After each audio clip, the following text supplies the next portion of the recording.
നമസ്കാരം. വിമാനത്താവളത്തിൽ ആളാവാൻ നോക്കിയ യുവാവിന് കിട്ടിയത് എട്ടിന്റെ പണി. ലഗേജിനുള്ളിൽ ബോംബാണെന്ന് പറഞ്ഞതാണ് യുവാവിനെ കുഴപ്പത്തിലാക്കിയത്. എറണാകുളം കരുവേലിപ്പടി സ്വദേശി നിതിനെയാണ് നെടുമ്പാശ്ശേരി വിമാനത്താവളത്തിൽ വെച്ച് അറസ്റ്റ് ചെയ്തത്. സംഭവത്തോടെ ഇയാളുടെ യാത്രയും മുടങ്ങി.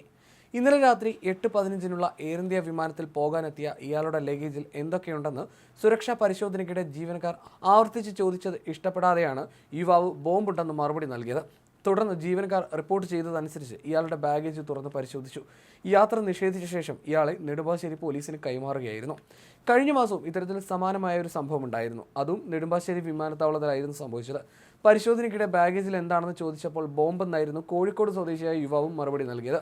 കോലാലംപൂരിലേക്ക് പുറപ്പെട്ട തായ് എയർ വിമാനത്തിൽ യാത്ര ചെയ്യാനെത്തിയ കോഴിക്കോട് സ്വദേശി റഷീദായിരുന്നു കഴിഞ്ഞ മാസം അറസ്റ്റിലായത്. ബാഗേജിന് കനം കൂടുതലാണല്ലോ, എന്താണ് ഇതിലെന്ന് ചോദിച്ചപ്പോഴായിരുന്നു ഇയാൾ ഇത്തരത്തിൽ മറുപടി നൽകിയത്. ചോദ്യം ഇഷ്ടപ്പെടാതെ ബാഗേജിൽ ബോംബാണെന്ന് മറുപടി നൽകിയായിരുന്നു. മുൻ വർഷങ്ങളിലും ഇത്തരത്തിലുള്ള പല സംഭവങ്ങളും ആവർത്തിക്കപ്പെട്ടിരുന്നു.